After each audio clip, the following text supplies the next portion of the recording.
जादुई पेड़ के केक की बारिश। एक गांव में दिव्या अपने माता पिता के साथ रहती थी। दिव्या का परिवार बहुत गरीब था।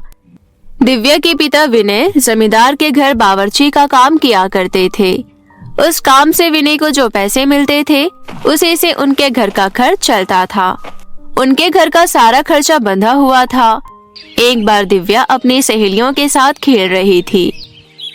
ये देखो दोस्तों, मेरी नई गुड़िया। ये गुड़िया बहुत महंगी है, इसे मेरे पापा मेरे लिए शहर से लेकर आए हैं। ये सुनकर उसकी दूसरी सहेली भी बोली, वाओ साक्षी, तुम्हारी गुड़िया तो बहुत सुंदर है, लेकिन मेरा नया टेडी बियर भी किसी से कम नहीं। दिव्या, तुम्हारे पास कौन सा खिलौना है? दिखाओ तो जरा। मैं तुम दोनों के खिलौनों से खेल लूंगी, क्योंकि मेरे पास कोई खिलौना नहीं है। मैं तो अपनी गुड़िया किसी को भी छूने नहीं दूंगी, वरना मेरी गुड़िया खराब हो जाएगी। और मेरे टेडी बियर के बारे में तो सोचना भी मत। तुम अपने पापा से क्यों नहीं कहती कि वो तुम्हें नया खिलौना ला कर दे? हाँ, मैं कल ही अपने पापा से कहकर नई गुड़िया मंगवाऊंगी। इसके बाद दिव्या अपने घर जाकर अपनी माँ से कहती है, माँ, मुझे भी नई गुड़िया चाहिए। सबके पास खिलौने हैं, बस मेरे पास ही नहीं है। ठीक है बेटी, तुम्हें नई गुड़िया दिला दूंगी। लेकिन कब माँ? आप हमेशा कहते हो कि मेरे लिए नए खिलौने ले आओगी, लेकिन कभी नहीं लाती। तुम जिद करना कब से सीख गई?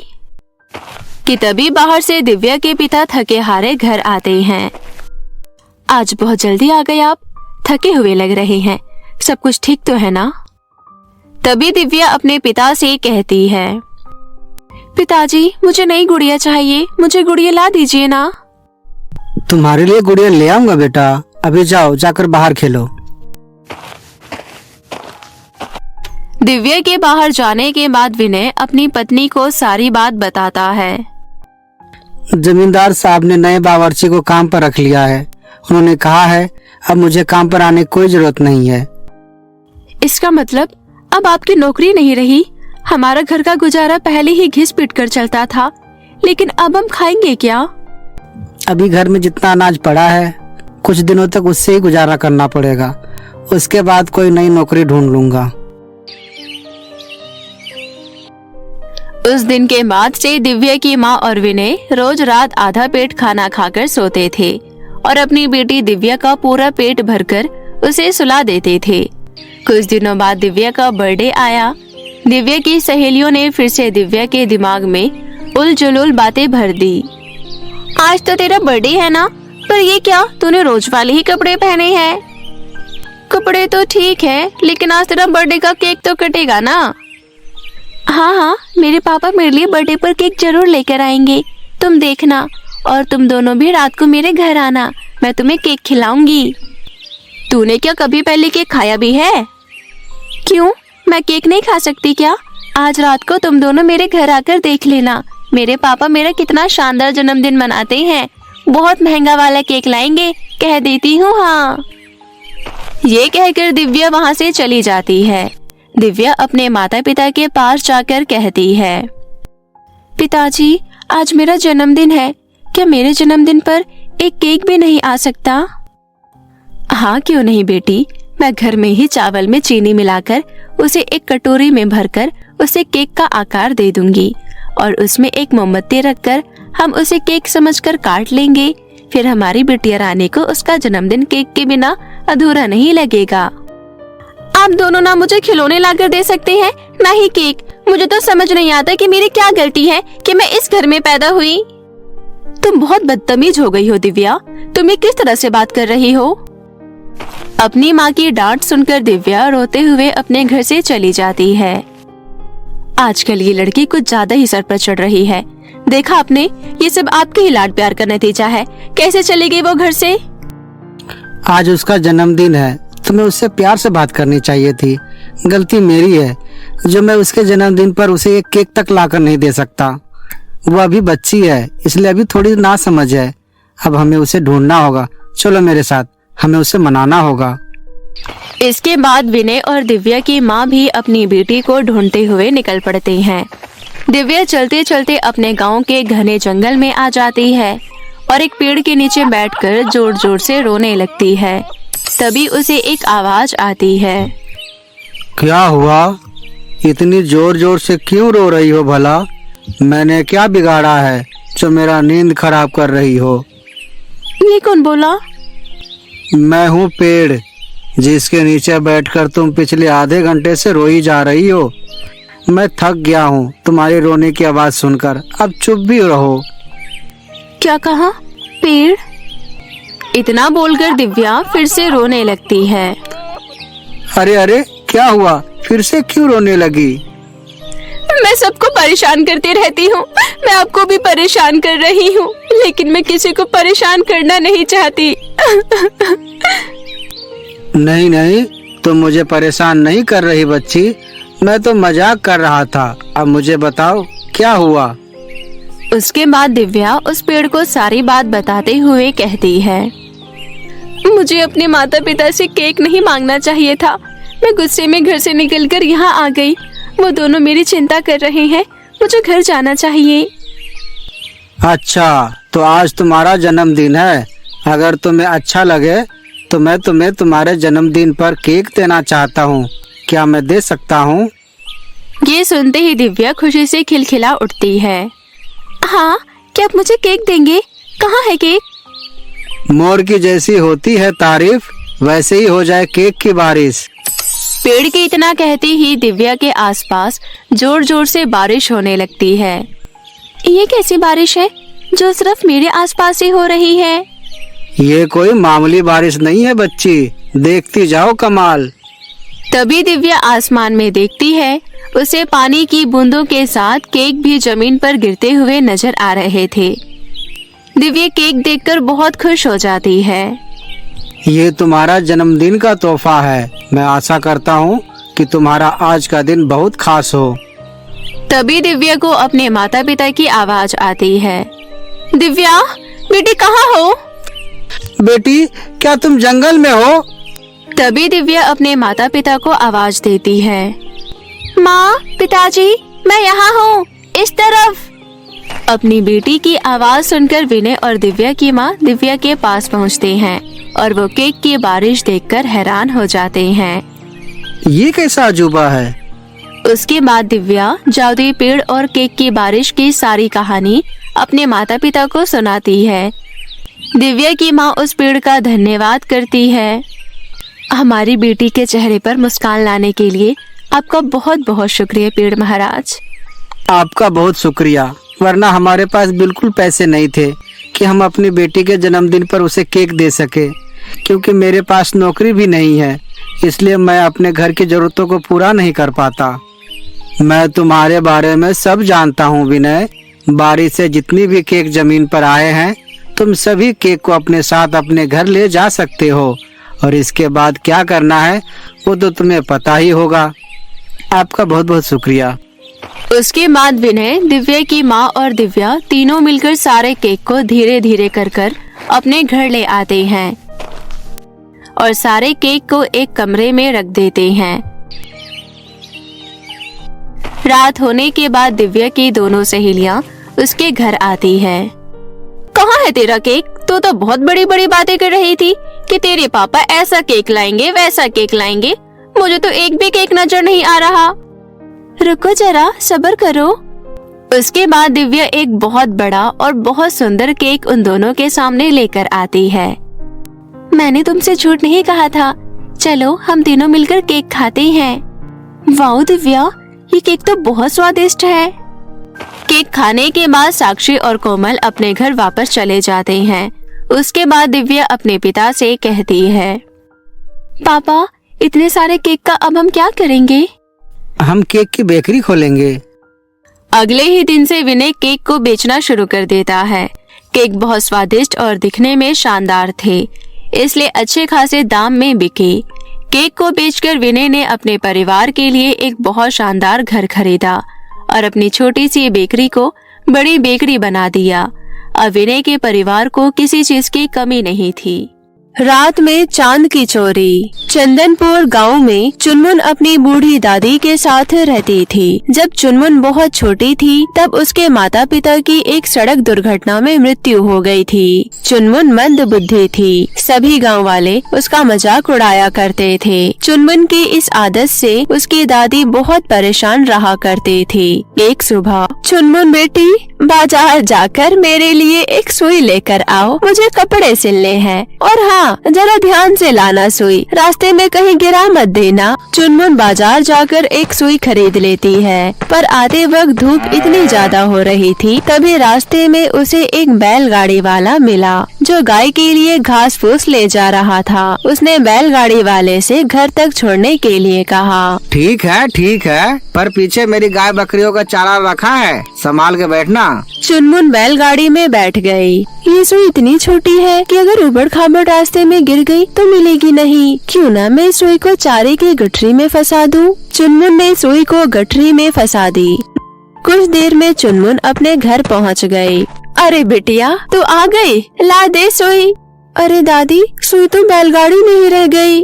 कैसे रह गई? चुनमुन ने दादी को सारी बात बताते हुए कहा। तुमने ही कहा था संभाल के लाना, और मेरी क्या गलती है? हे भगवान, इसे सद्बुद्धि कब दोगे, या ये ऐसे ही डब्बा गोल रहेगी? इसका बाप इतना समझदार था, उसका बस चलता तो आसमान से चांद तारे भी तोड़ कर ले आता। और एक ये है, एक नंबर की पगलेट, क्या होगा इसका मेरे मरने के बाद? दादी, तुम क्या मुझे बेवकूफ समझती हो? और रही बात चांद लाने की, तो देखना एक दिन मैं भी चांद लाकर दिखाऊंगी। इतना बोलकर गुस्से से चुनमुन वहाँ से चली गई। हे भगवान, देखो इस पगलेट को, मैंने चांद तोड़कर लाने की बात कही तो सच में चांद लाने की बात करने लगी। भगवान सद्बुद्धि दे इसे। चुनमुन बगीचे में जाकर एक पेड़ की छांव में बैठ गई। सब लोग मुझे बेवकूफ समझते हैं, इन्हें नहीं पता कि मैं कितनी इंटेलिजेंट हूँ। अब चांद लाकर दिखाना ही पड़ेगा। चुनमुन दिन रात आसमान से चांद लाने की तरकीब सोचने लगी। वैसे तो आसमान बहुत ऊंचा है, मैं चांद पर कैसे जाऊंगी? अगर मैं सीढ़ियाँ बनाऊं और उस पर चल के चांद तक जाऊं तो हाँ, यही एक तरीका है चांद तक पहुँचने का। दिन बीते, महीने निकले और फिर कुछ साल। अब चुनमुन 18 साल की हो चुकी थी और इन कुछ सालों में चुनमुन ने बहुत बड़ी सीढ़ियों का जीना बनाया जो कि सीधा आसमान तक जा रहा था। ये देख गांव वाले बोले, अरे ये लड़की पागल तो नहीं हो गई है? अरे इतनी सयानी हो गई है और ऐसी बचकाने हरकतें कर रही है। उसी गांव में राजू अपनी पत्नी सीमा के साथ रहता था। एक दिन सीमा गुस्से से बोली, अजी, मुझे कुछ नहीं सुनना। शादी से पहले तो कहते थी कि मेरे लिए कुछ भी कर सकते हो, चांद तारे तक तोड़कर ला सकते हो। अब कहाँ गए वो सारे वादे? अरे भाग्यवान, वो तो हर लड़का अपनी गर्लफ्रेंड को ऐसे ही डायलॉग मारकर पटाता है। अच्छा, वो सब झूठ था। मुझे करवा चौथ पर चांद मेरे हाथ में चाहिए। अरे यार, मुझे क्या पता था ये बेवकूफ प्यार मोहब्बत की बातें को सच मान बैठ जाएगी। अब मैं इसके लिए चांद कहाँ से लाऊं? परेशान राजू बड़बड़ाता हुआ घर से बाहर निकला। तभी उसे चुनमुन का जीना दिखता है। उसके दिमाग में एक तरकीब आया और वो चुनमुन के घर के बाहर ही छुप गया। रात होते ही चुनमुन के सो जाने के बाद वो जीने पर चढ़ने लगा। सैकड़ों सीढ़ियाँ चढ़ने के बाद राजू आसमान तक पहुँच गया। बाप रे बाप, कितनी गहराई है नीचे। अरे बाप रे। और कुछ ही देर में सीढ़ियाँ चढ़ते हुए राजू चांद तक पहुँच गया। आखिरकार मैं चांद तक आ ही गया। राजू चांद को आसमान से लेकर जमीन पर आ गया और चुपचाप अपने घर की कोठरी में छुपाकर रख दिया। अगली रात को जब चांद नहीं निकला तो सब लोग हैरान परेशान हो गए। अरे आज चांद क्यों नहीं निकला? कैसी वीरान रात लग रही है बिना चांद के।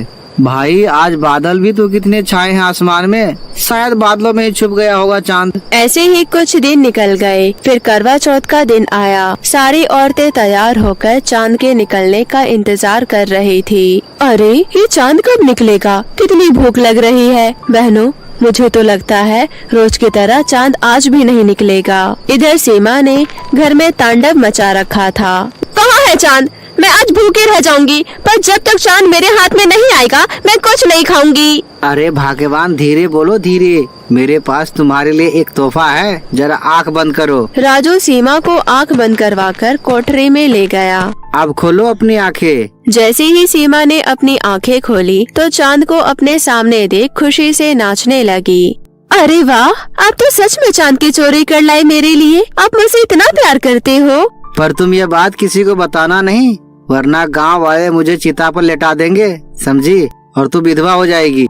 यहाँ सीमा साक्षात चांद की पूजा कर व्रत खोलती है और वहाँ सारी गांव की औरतें अभी भी चांद की झलक पाने का इंतजार कर रही थी। अब गांव वाले परेशान होने लगे। वैसे सोचने वाली बात है, कुछ दिनों से चांद क्यों नहीं निकल रहा? बादल इतने दिनों तक छाए नहीं रहते। अब तो करवा चौथ के साथ साथ पूर्णिमा भी है, चांद का निकलना तो स्वाभाविक है। गाँव वालों, मुझे लगता है किसी ने चांद की चोरी की है। चांद की चोरी? अरे भाइयों, लगता है ये चुनमुन का ही काम है। वही कितने सालों से जीना बना रही थी। हम सबको लग रहा था वो मजाक था, और देखो उसने ही चांद की चोरी की है। चलो उसके घर चलते हैं उसे सबक सिखाने। सारे गांव वाले मिलकर चुनमुन के घर पहुँचे। अरे नाशपेटी चुनमुन, तूने तो सच में ही चांद चुरा लिया। गांव की सारी औरतें भूखी प्यासी चांद निकलने का इंतजार कर रही है। पर मैंने चांद नहीं चुराया है। मैं चांद चुराने जाती उससे पहले ही चांद निकलना ही बंद हो गया। गांव की सारी औरतें चुनमुन को भला बुरा कहकर वहां से चली गई। अब बस यही दिन देखना बाकी रह गया था। चांद भी भला कोई चुराने की चीज है? पूरे संसार में अंधेरा पड़ा हुआ है। औरतें व्रत खोलने को बैठी है। पूरे गांव में मेरी नाक कटवा दी। दूर हो जा मेरी नजरों से। चुनमुन सबके सवालों से परेशान होकर एक सुनसान जगह पर जाकर बैठ गई। आखिर ये किया किसने? मुझसे पहले कौन गया होगा चांद चुराने? बहुत सोचने के बाद चुनमुन टहलते हुए घर वापस आ रही थी। तभी उसे एक घर से बहुत तेज प्रकाश आता दिखाई दिया। अरे अरे, इतना तेज प्रकाश! चलो चलकर देखती हूँ आखिर माजरा क्या है। चुनमुन जैसे ही उस घर की तरफ बढ़ी, उसे राजू की पत्नी सीमा की बातें सुनाई देने लगी। सुनो जी, अगर हम चांद को बेचेंगे तो हम माला माल हो जाएंगे। अच्छा, अब मैं समझी। जीना बनाने में इतने साल मेहनत मैंने की और चांद इसके कब्जे में है। अब तो कुछ करना पड़ेगा। राजू एक बहुत बड़े सेठ से चांद बेचने की बात करता है। इससे पहले कि राजू चांद को बेच पाता, तभी सही मौका देखकर चुनमुन ने राजू के घर से चांद को चुरा लिया। चांद का आकार अमावस्या आते आते गायब हो जाएगा। इससे पहले कि अब कोई घटना घटे, क्यों न इसका फायदा उठाया जाए। चुनमुन चांद को अपने कमरे में रख लेती है। अरे कलमुही, ये चांद तेरे पास कैसे आया? मतलब गांव वाले सही कह रहे थे। चुनमुन ने अपनी दादी को सारी बात बताई। राजू चांद को ढूंढते ढूंढते चुनमुन के घर जा पहुंचा और चुनमुन की सारी बातें सुन ली। यही सही मौका है। गांव वाले पहले ही चुनमुन से नाराज हैं। क्यों न आग में घी डाला जाए। राजू शोर मचाकर गांव वालों को इकट्ठा करने लगा। अरे गांव वालों, सुनो सुनो, चांद का पता लग गया। चुनमुन और उसकी दादी ने मिलकर चांद की चोरी की है। देखो दादी, इन गांव वालों ने हमेशा ही मेरा मजाक बनाया है। आज भी मुझ पर गलत इल्जाम लगा रहे हैं। दादी चलो मेरे साथ, हम इस गांव में अब नहीं रहेंगे। सारे गांव वाले गुस्से में चुनमुन के घर पहुँचे। गाँव वालों को आता देख चुनमुन अपनी दादी का हाथ पकड़कर फटाफट से जीने पर चढ़ गई और चांद पर पहुंचकर जीने को ऊपर खींचकर चांद पर रख लिया, ताकि कोई गांव वाला चांद पर ना आ पाए। अब चांद आसमान में चमकने लगा और चुनमुन अपनी दादी के साथ वही चांद पर खुशी खुशी रहने लगी। तो मेरे प्यारे दोस्तों, कैसी लगी आपको हमारी ये कहानी? हमें कमेंट करके जरूर बताएं और इसे अपने दोस्तों के साथ भी शेयर करें। और हाँ दोस्तों, अगर आपने अब तक हमारे चैनल किटू टीवी को सब्सक्राइब नहीं किया है तो जल्दी से नीचे लाल बटन दबाकर अभी सब्सक्राइब कर ले। तो मिलते हैं आप सभी से फिर किसी नई कहानी के साथ। तब तक आप अपना ध्यान रखें। धन्यवाद।